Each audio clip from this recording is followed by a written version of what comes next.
The Titans suffered a bad loss in Tampa, and that's putting it lightly. So we're going to run through some of the overreactions coming out of the fan base on today's episode. Unfortunately, Jace Andrews is feeling under the weather, so Matthew Peterson here filling in for him. And before we jump into all those overreactions, help us reach our next milestone, 7,800 subscribers. We need 31 people watching right now who are not subscribed to go ahead and do so. So lock yourself in for free Titans content.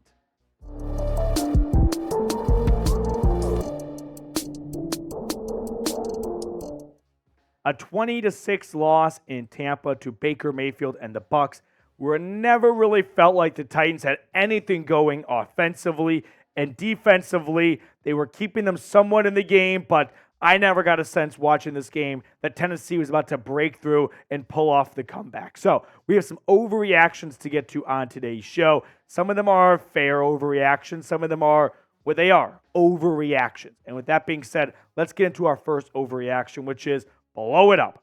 Fire everyone. It's looking like it's going to be 2 straight losing seasons for the Titans, and people want heads, right? People want changes to be made, and that starts up top with the coaching staff. So you've got Mike Vrabel, of course, Tim Kelly in his first year as the offensive coordinator, and Shane Bowen calling the plays or serving as the defensive coordinator. So 3 big names that could see some shakeup if the losing continues. This, unfortunately, is a poorly coached team, right? You just don't get to this spot with having all the talent that Tennessee does have. And listen, they have a lot of shortcomings. The quarterback position has been subpar. The offensive line has been bad. But this is not a team that is in a midst of a rebuild, right? This is a team that came into this season feeling like they could compete. They could go out and surprise people. And I, for one, thought they would surprise people and win more games than what they were going to give credit for.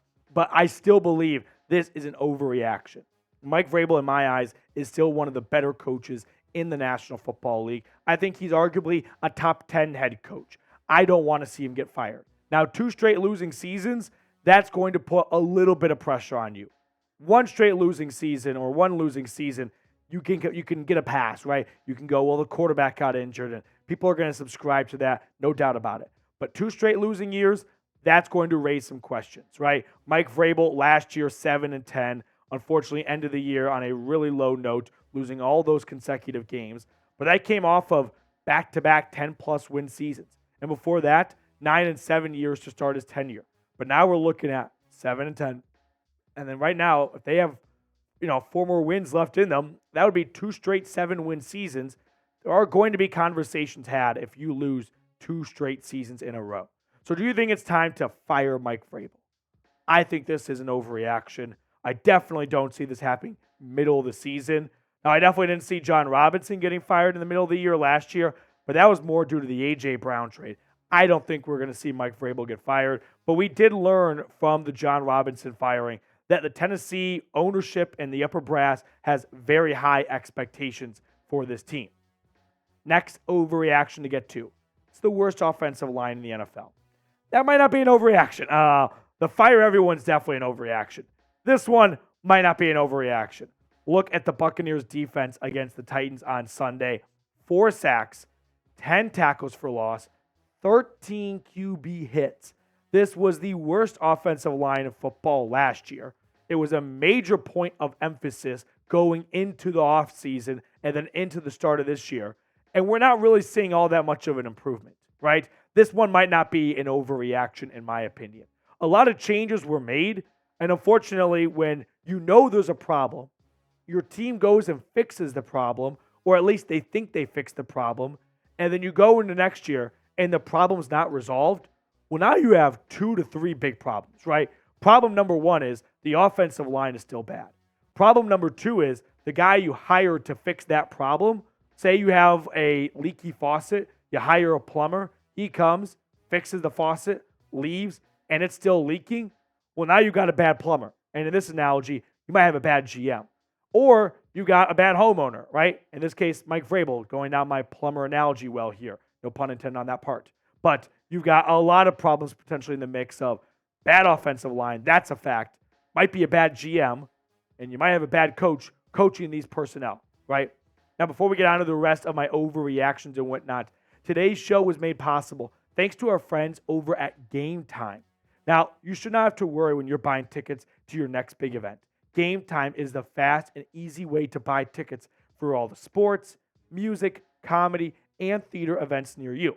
So let's say you're trying to catch an upcoming Titans game, you want to see a Preds game, or another sporting event in your area. Game Time is the place to visit first.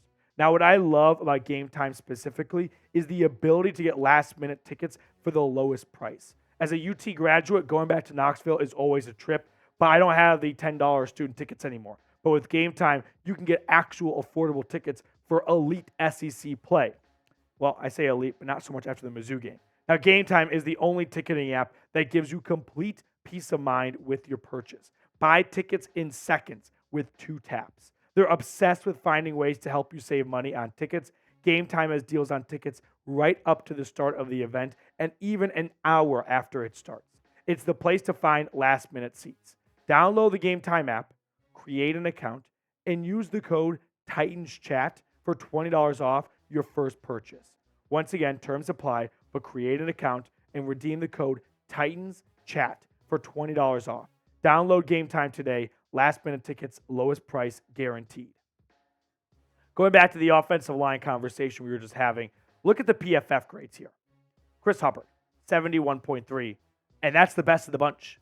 Like, I always say for PFF, add 10 points, and that's kind of like what your school grade would be. So an 81, B minus. B minus is our A student. That's not a good group project. This is a group project made up of all kids that never contribute to the group project. Dylan Raduns, 69.2. Aaron Brewer, 68.2. Peter Skoronski, the rookie, we'll give him a bit of a pass, but 59.6. Andre Dillard, this was your big free agent signing. This was the guy that's going to come in and install a little bit of stability on the left side of the offensive line. Couldn't be further from the truth. 53.9. The offensive line has been dreadful. Okay, Titan overreaction number 3. Will Levis should not be QB1. That's an overreaction. I think it's too early to pull the plug on Will Levis. I also think it'd be malpractice to have an absolute carousel at the quarterback position week in and week out. This is not college football. This is not Jalen Milroe in Alabama. You're in the National Football League, okay? Bama can get away with it because they play the School of Deaf and Blind the week after going down to South Florida. However, Will Levis and the Titans, they don't get to play FCS schools. They play the NFL. So you're going to have a tough opponent every single week. You have to build some stability. That's what the offseason is for, figuring out who your starting quarterback should be. In season, you can make one change.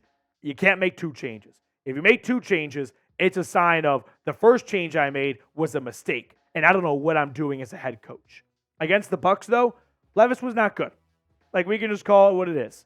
19 for 39, inaccurate, 199 yards, and 1 interception.